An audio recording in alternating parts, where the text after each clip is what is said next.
Vamos a tener la ponencia del magíster Alex Darío Hernández Corrales, que se titula La contabilidad forense, más allá del fraude, sesgos y la formación tecnológica.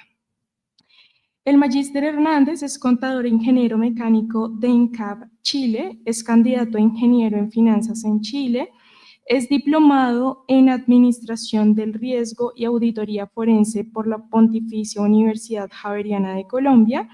También cuenta con un máster en Administración y Dirección de Empresas, así como un máster en Mercados Financieros y Gestión de Activos por la Universidad Isabel I de Castilla y la Escuela de Negocios de Barcelona, España. Es perito judicial inscrito en todas las Cortes de Apelaciones en Chile, socio fundador de la Academia Forense de Chile, institución dedicada a compartir el conocimiento pericial forense en América Latina y recientemente en España, socio fundador de redperitos.com, empresa dedicada a la realización de peritajes judiciales forense en todo Chile. Y lo más importante es que Alex se dedica los 365 días del año a desarrollar informes periciales en todo Chile. Por tanto, hoy nos viene a hablar de lo que hace a diario, peritajes de contabilidad forense. Démosle la bienvenida a nuestro invitado, Alex Darío Hernández.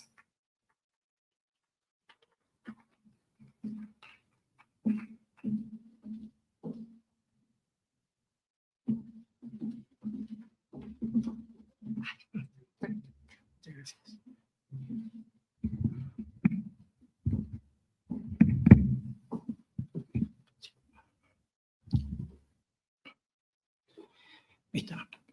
Bueno, primero, muy buenos días, buenas tardes a todos. Muchas gracias por la invitación, muchas gracias por hacer posible que hoy día con Academia Forense estemos acá compartiendo lo que hago a diario, peritajes judiciales. Me gustaría primero preguntarles de las personas que están acá, ¿quiénes son contadores o financieros? ¿Están estudiando finanzas? Que levanten la mano. ¿Sí? Ah, mira, ahí tenemos financieros, muy bien. Trabajadores sociales, excelente, feliz día, ¿sí? Felicidades en su día. Psicólogos, maravilloso. ¿Y abogados? ¿Futuros abogados? Ahí, sí, muy bien. Sí. Bueno, todos son futuros peritos forenses. La labor pericial forense es transversal a muchas disciplinas, a muchas profesiones. Por tanto, espero poder llegar a cada una de esas profesiones, independiente de que mi ponencia hoy día trate sobre la contabilidad forense, más allá del fraude, los sesgos y la formación tecnológica. Cuando hablamos de contabilidad forense, hay gente ahí arriba, también no lo había visto. Cuando hablamos de contabilidad forense, ¿qué es lo primero que se les viene a la mente? Libremente pueden decir.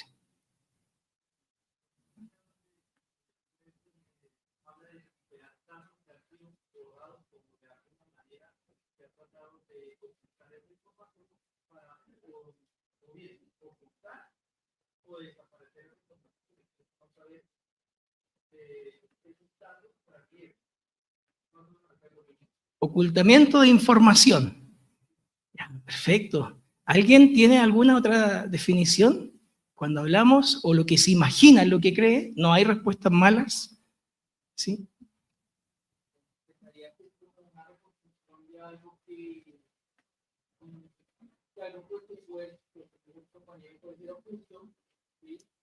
Pero es más que todo buscar a profundidad.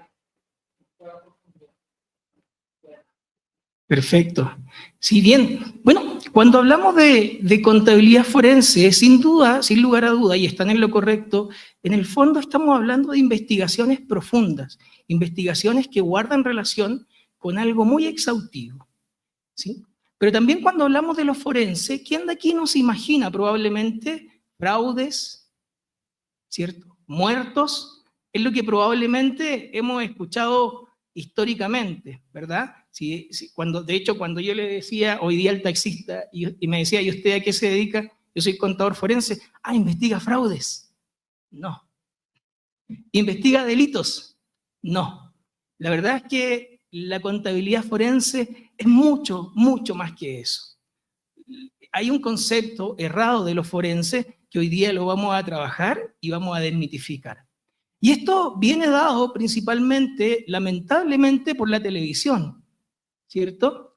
Y el fenómeno CSI, en donde a muchos probablemente, ¿cierto?, los veían con esa chaquetilla, ¿cierto?, llegar al sitio del suceso, levantar evidencia para hacer una investigación bien profunda, ¿verdad? Entonces, es un concepto que se ha perpetuado históricamente en nuestro subconsciente, en donde hoy día la psicología forense ha muerto, trabajo social forense muerto, contabilidad forense fraude, algo que es totalmente errado. Y esto lo vine a comprender y a entender, y para entenderlo de mejor manera, me puse a estudiar, quise estudiar con los mejores, por eso estudié acá en Colombia, en la Javeriana, ¿cierto? Para entender. Sin embargo, y lamentablemente, todo lo traducían al fraude, cosa diametralmente opuesto a lo que yo realizo a diario. Para entender, bueno, y para ponerme a modo también, ahí a tono, yo no fui la excepción.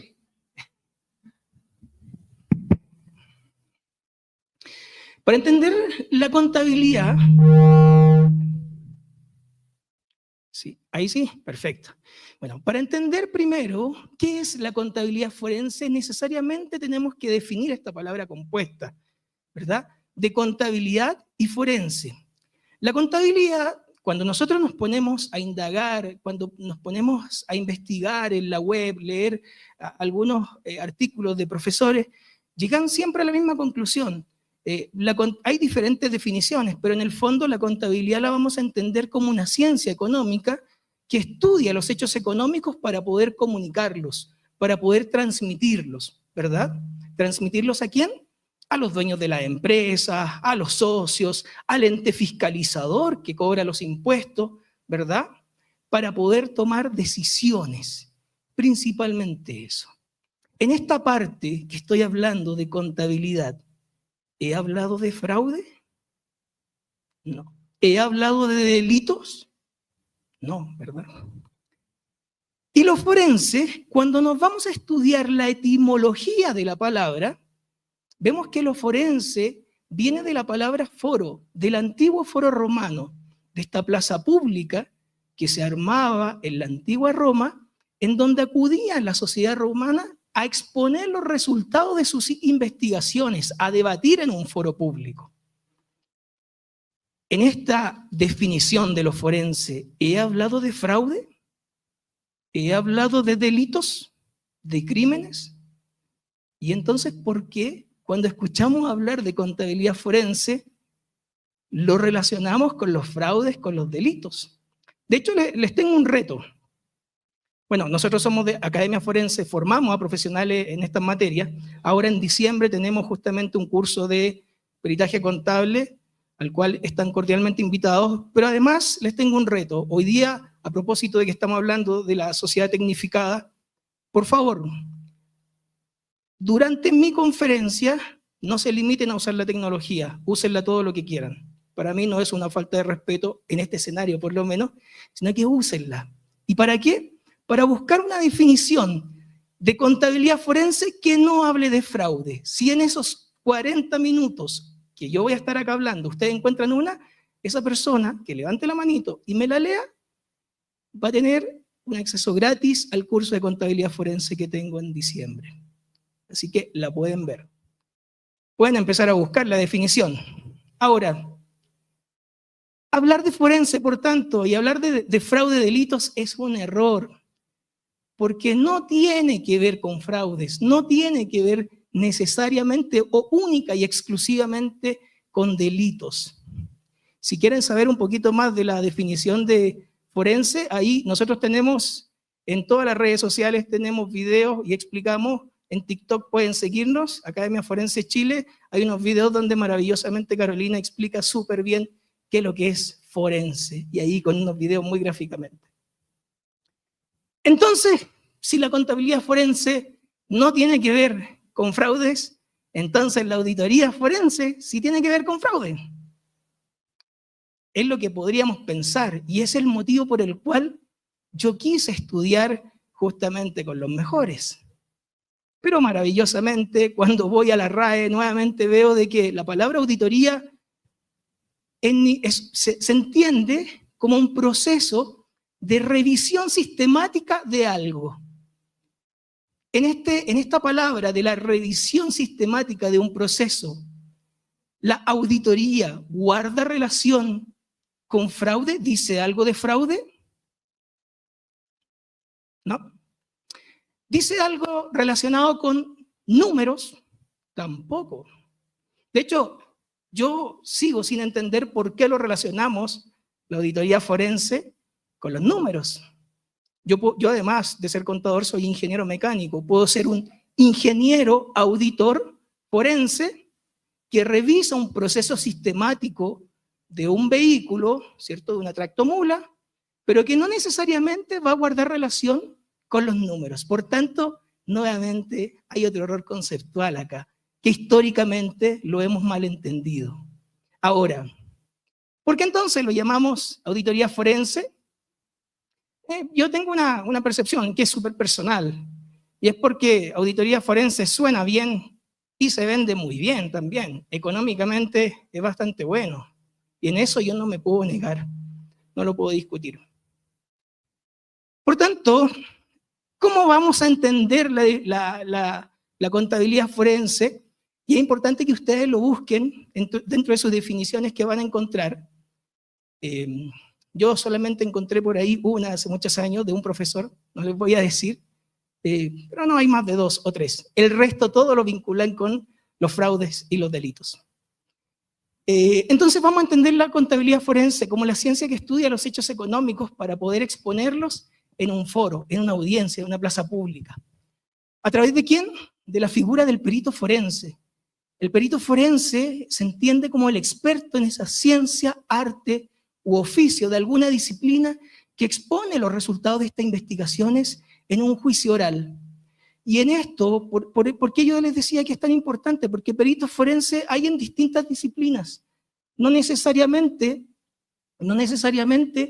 es perito forense el criminalista, quien va a levantar la evidencia, quien llega a un sitio del suceso a levantar evidencia respecto a un crimen que se esté cometiendo, sino que hay distintas disciplinas: trabajo social, contabilidad, mecánica, química, tasaciones, ¿cierto?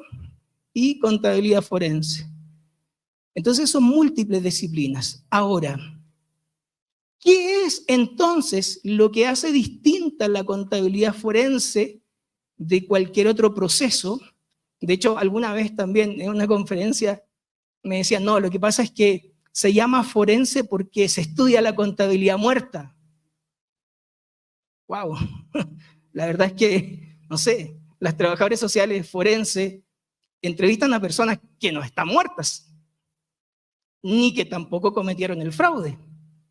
Entonces, era sin entender esa explicación o esa definición porque me llevó a investigar un poquito más allá. Ahora, entonces, ¿qué es lo que lo hacían los forenses? Porque también el forense es el perito, el que investiga este hecho económico. Aquí podrían eventualmente decirme, bueno, usted es contador, cuente cuántas personas hay en esta sala y luego vaya a exponer ese resultado a un juicio. ¿Eso me hace forense? ¿Sí o no? La verdad es que no, porque cualquier persona aquí podría eventualmente contar los que estamos en esta sala, ¿cierto?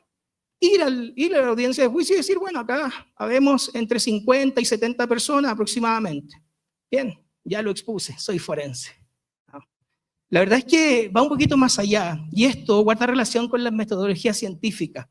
Quizá esto puede ser un poco chino para los que estudiamos las ciencias duras. ¿Cómo retrocedo? Acá retrocedo. Para los que estudiamos un poco las ciencias duras, porque esto lo pasa mucho más en las ciencias sociales, el tema de la metodología científica.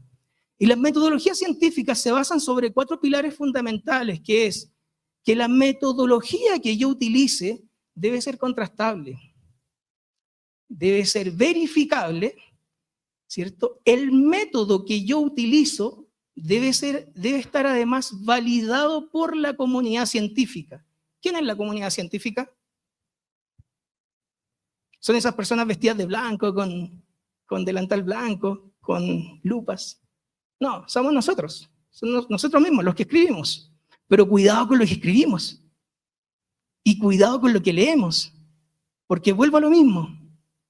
Hay un montón de gente escribiendo cosas, pero que no necesariamente se aplican a nuestra disciplina. O incluso con múltiples errores. Como vincular y como tratar que la contabilidad forense solo investiga fraudes. Como bien les decía entonces, existen peritos forenses en distintas disciplinas y la función principal del perito forense es venir a ilustrar al juez en las materias donde el juez no es experto. El juez es abogado, es experto en leyes. Entonces no es experto en mecánica, no es experto en contabilidad, ¿ya? No es experto en psicología, por tanto nos toca ilustrar técnicamente al juez en nuestra disciplina.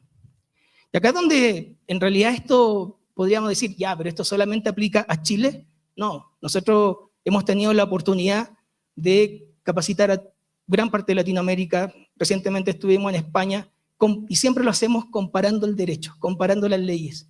Y absolutamente todas las leyes se parecen mucho, muchísimo. Entonces, sí cambian una forma de redactar una que otra, pero en general se parecen mucho. Ahora, por ejemplo, acá, leyendo la normativa de ustedes sobre la pensión de alimentos, dice, bueno, en el auto que corre el traslado de la demanda o del informe defensor de familia, el juez fijará provisionalmente alimentos siempre que haya prueba del vínculo que origina la obligación alimentaria, o sea, que se certifique que la persona es hijo o es hija o tiene el derecho de demandarlo, ¿verdad? Si no tiene la prueba sobre la solvencia económica, el alimentante, el juez, podrá establecerlo tomando en cuenta su patrimonio. Y eso lo destaco, porque entendamos de que estas leyes las crea el legislador, quien no es experto en estas materias, y que también probablemente sí tiene muchos errores. Que el juez venga a cuantificar, sabemos que el patrimonio es cualquier bien que puede ser susceptible de cuantificación económica, ¿verdad?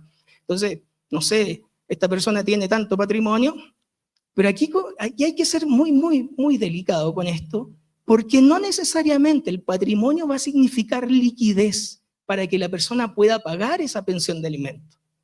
Y un ejemplo muy práctico, una persona puede tener una tractomula, ¿cierto?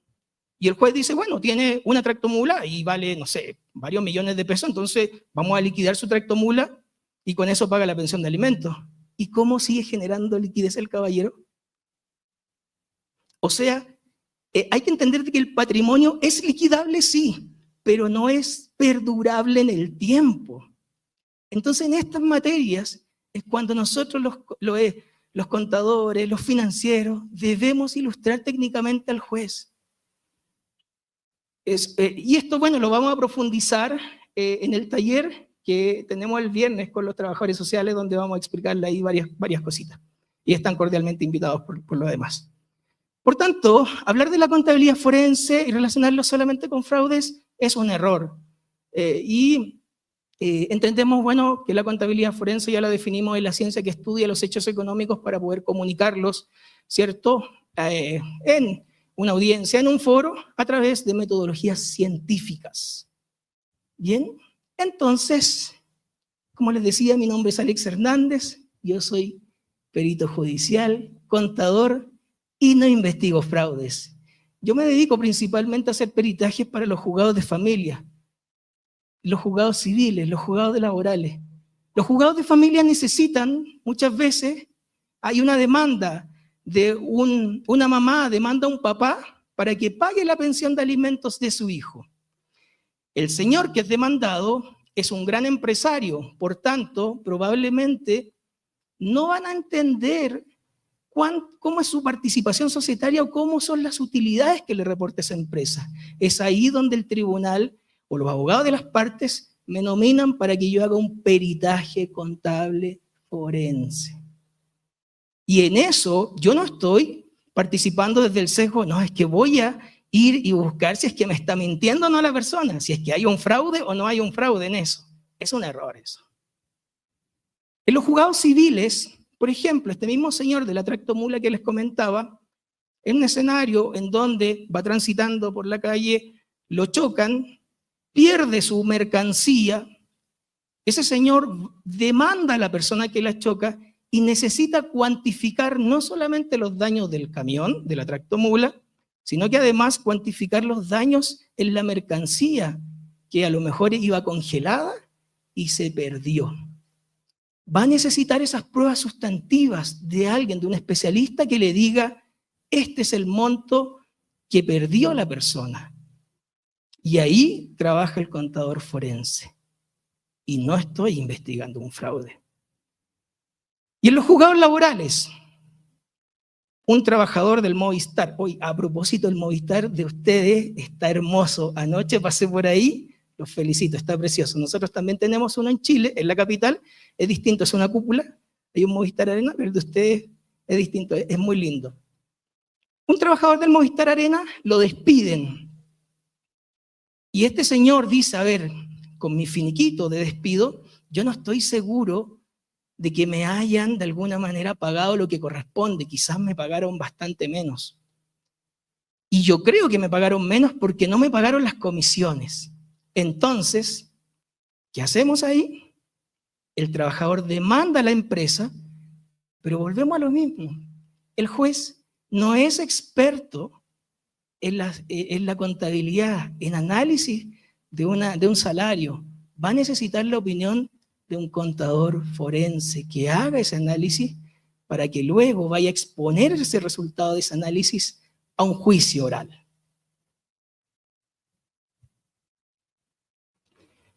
Por tanto, eso es lo que hago a diario. Estoy en los tribunales, ahí, bueno, y como además soy perito mecánico, me toca lamentablemente ver esos escenarios y a veces acudir al sitio del suceso.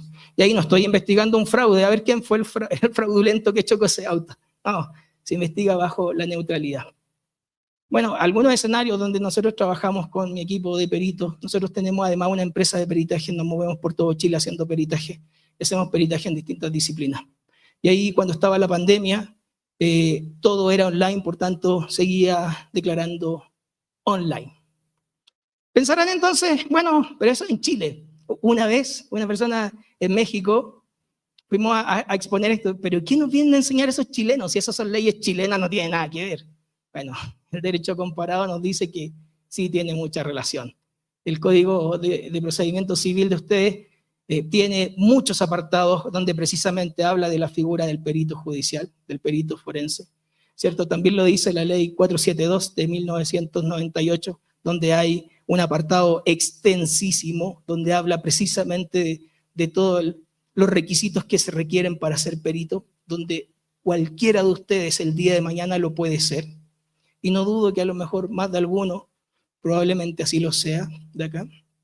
Y también el Código General del Proceso.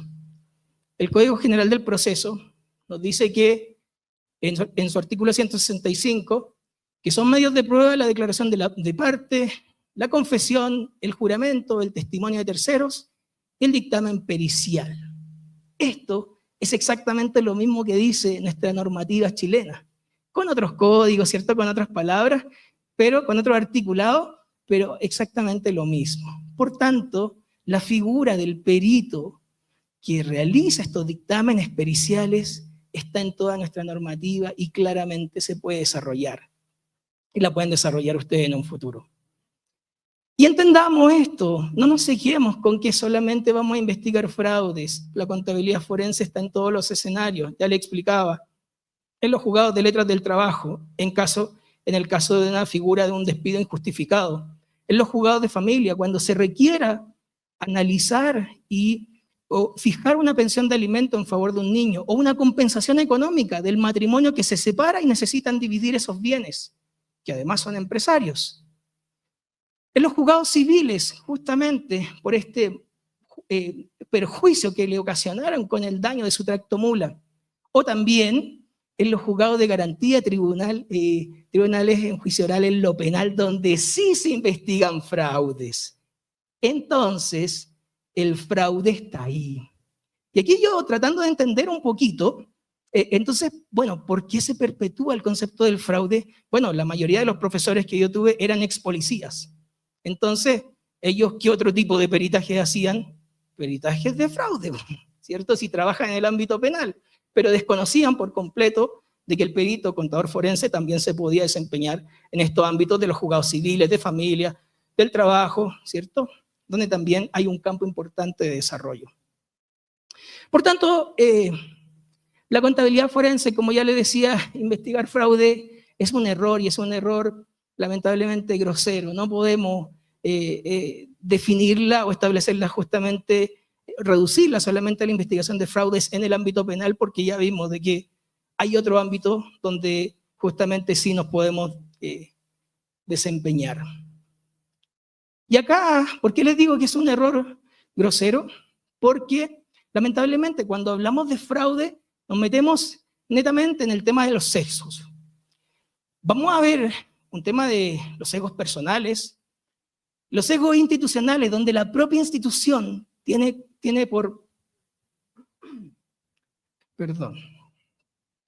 donde la propia institución tiene por deber perseguir los delitos. Entonces, si hace una investigación donde no encuentra delito, ¿le servirá esa investigación al fiscal? No, la va a cerrar, no va a perseverar porque precisamente no hay delito. Y los sesgos cognitivos, que los sesgos cognitivos guardan relación donde precisamente están estos sesgos de anclaje, estos conceptos que tengo muy arraigados, ¿cierto? O también estos conceptos, y con base al indicio policial que yo pueda encontrar o al indicio de un posible fraude, me quedo ahí, confirmo mi error y no lo verifico. Entonces, justamente cuando estamos en los conceptos de los sesgos, netamente el tener una preconcepción de que ya estoy haciendo un peritaje contable forense y que lo forense investiga solo fraude, en cuanto yo encuentre cualquier diferencia voy a decir, aquí está el fraude, listo, se acabó mi investigación, entrego el informe.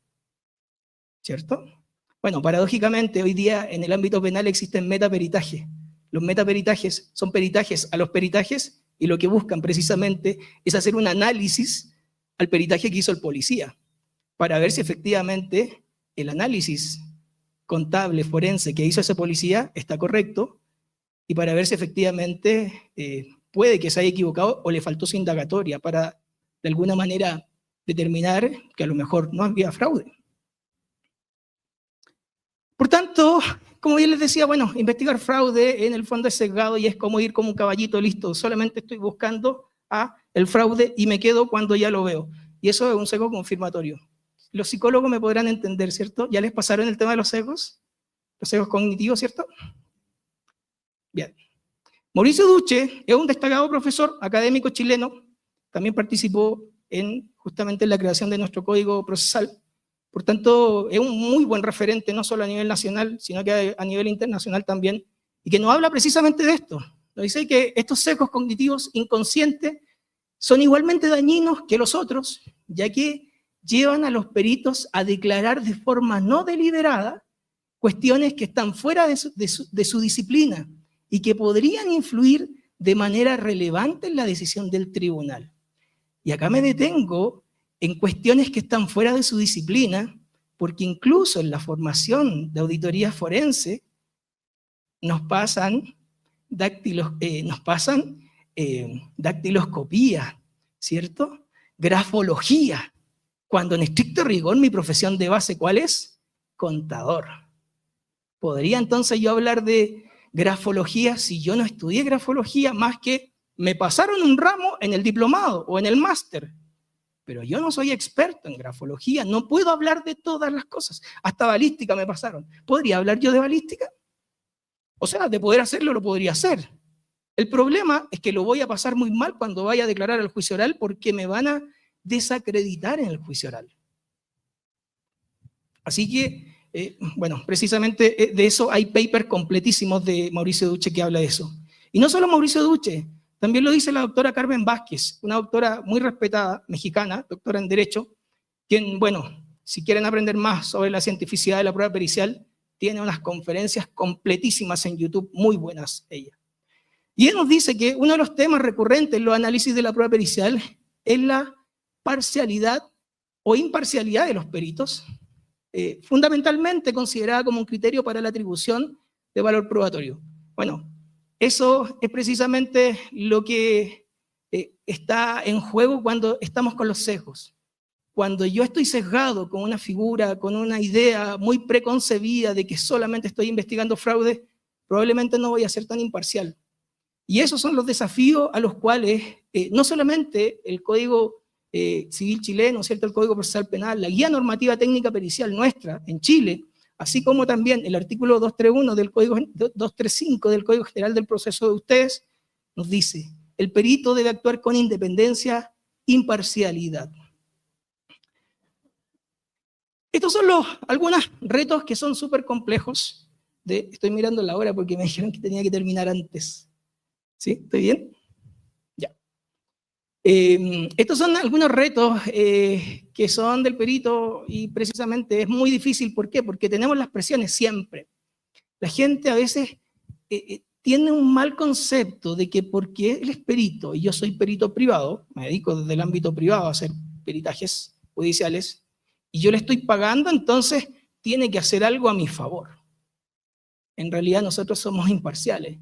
Y sí, esto es real. Tenemos la presión de la defensa, del cliente que pagó el servicio, la presión de la fiscalía y también a veces la presión de la misma familia que quien espera un resultado positivo, ¿cierto? En favor a lo que invirtió. Y a veces, lamentablemente, no puede ser así. Por tanto, el tema, para precisamente ver estos temas de acá, es sumamente importante el tema de la capacitación continua. No solamente en esto, que son algunas de las cosas que nosotros vemos, sino que también en cosas tecnológicas. Como contador forense, no necesariamente he tenido que estudiar contabilidad tributaria, ¿cierto? Finanzas, sino que también cosas que son cursos a veces específicos de la universidad. ¿Cómo invertir en la bolsa? ¿Y por qué? Porque precisamente las investigaciones que tengo que hacerle a las personas para determinar si tiene o no capacidad económica para pagar esa pensión de alimentos, esa persona invierte en la bolsa. Entonces, si yo no sé cómo se invierte en la bolsa, difícilmente voy a poder entender sus finanzas, cuánto dinero tiene invertido o dónde buscar para descubrir. Entonces, sí es necesaria la formación tecnológica. En Bitcoin, tuve que aprender a invertir en Bitcoin. Me metí a invertir en Bitcoin justamente para entender cómo funcionan las criptomonedas. ¿Cómo compro una criptomoneda? ¿Cierto? Y cómo de alguna manera se puede perder el rastro de una inversión en la criptomoneda. ¿Lo tuve que hacer? Sí. ¿Para qué? Para que precisamente cuando me tocaran esas personas que invierten en criptoactivos, lograr entender cómo era el movimiento y la trazabilidad de esas transacciones financieras, que no necesariamente son bancarias.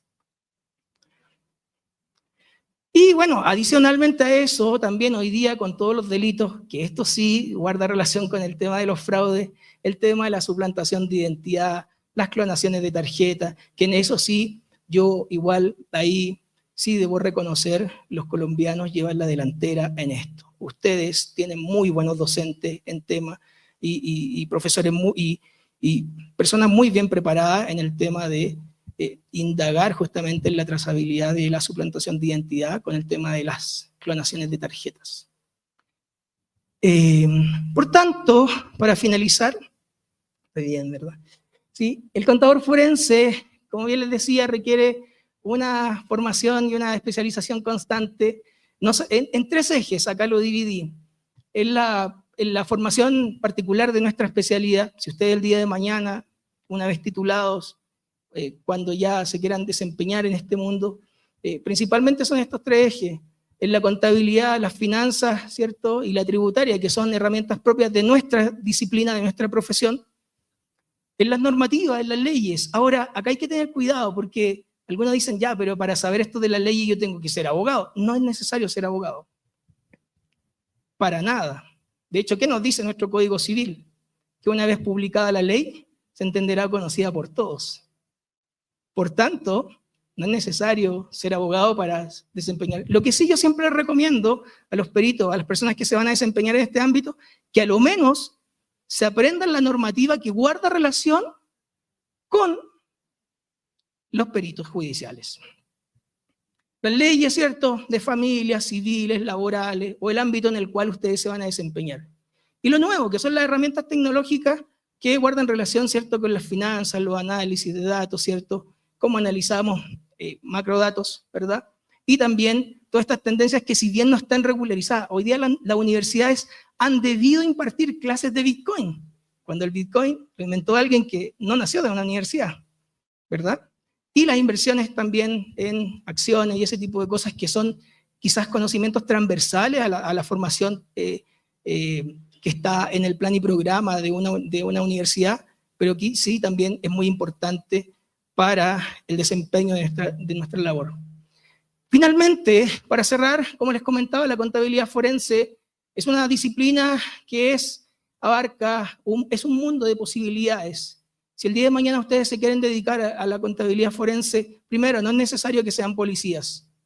Segundo, no van a investigar solo fraudes, sino que también en otras disciplinas, en otra área, en otras sedes judiciales podrían requerir sus servicios y su especialización, y que no necesariamente va a estar enfocado en investigar un fraude, un delito, como yo actualmente lo hago en Chile. En los sedes laborales, en los juzgados de policía local, en los juzgados de familia, o también a lo mejor en un tribunal tributario y aduanero. Así que esa es mi presentación, agradezco su atención, muchas gracias.